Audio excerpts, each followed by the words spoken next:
అభివృద్ధి అనేది లేకపోతే ఈ 4 సంవత్సరాల్లో 50% గ్రోత్ రేట్ ఎలా వచ్చిందో జిఎస్డిపిలో ఈ రోజు ఆంధ్రప్రదేశ్ దేశంలోనే ప్రథమ స్థానంలో ఉంది. 17% కేంద్ర ప్రభుత్వం ఇచ్చిన డేటా సార్.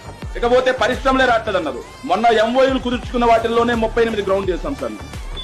ఇక చూసుకుంటే ఐటీ ఎక్స్పోర్ట్ చంద్రబాబు నాయుడు గారి పాలన కంటే 124% ఎస్టీపీఐ లెక్కలు సార్. ఐటీ ఎక్స్పోర్ట్స్ మేము పెంచాం సార్. ఇక స్టార్ట్అప్ ఎంఎస్ఎంఈ యూనిట్లు ఇది రాజ్యసభలో ఇచ్చిన డేటా సార్. ఎంఎస్ఎంఈ యూనిట్లు చంద్రబాబు నాయుడు గారి హయాంలో 50,000 అయితే మా హయాంలో 3,90,000 సార్.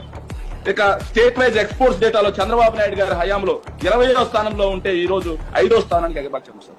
ఇక ఎంప్లాయబిలిటీ ఉద్యోగం లేదు, ఉద్యోగాలు కల్పించండి అని చెప్తారు సార్. ఎంప్లాయబిలిటీలో దేశంలోనే హైయెస్ట్ స్టేట్ వైజ్ హైయెస్ట్ ఎంప్లాయబిలిటీలో ఇండియా స్కిల్స్ రిపోర్ట్ 2023లో ఇచ్చింది ఆంధ్రప్రదేశ్ 4th ప్లేస్. ఇక అన్ఎంప్లాయ్మెంట్ రేట్ అసలు ఉద్యోగాలే లేవు అని చెప్పి మాట్లాడుతున్నారు. అన్ఎంప్లాయ్మెంట్ రేట్ లో ఏపీ ప్లేస్ వచ్చేసి 18వ ప్లేస్. దక్షిణ భారతదేశంలో మనకన్నా కర్ణాటక మాత్రమే అన్ఎంప్లాయ్మెంట్ ఏదైతే నిరుద్యోగులు తక్కువగా ఉన్నారు. మిగతా అన్ని రాష్ట్రాల్లో కూడా ఇది మన పక్కన ఉన్నటువంటి తమిళనాడు గాని, మన పక్కనే ఉన్నటువంటి కేరళ గాని, మన పక్కనే ఉన్నటువంటి మన తెలంగాణ గాని, ఇవన్నీ కూడా మనకంటే నిరుద్యోగులు అధికంగా ఉన్నారు.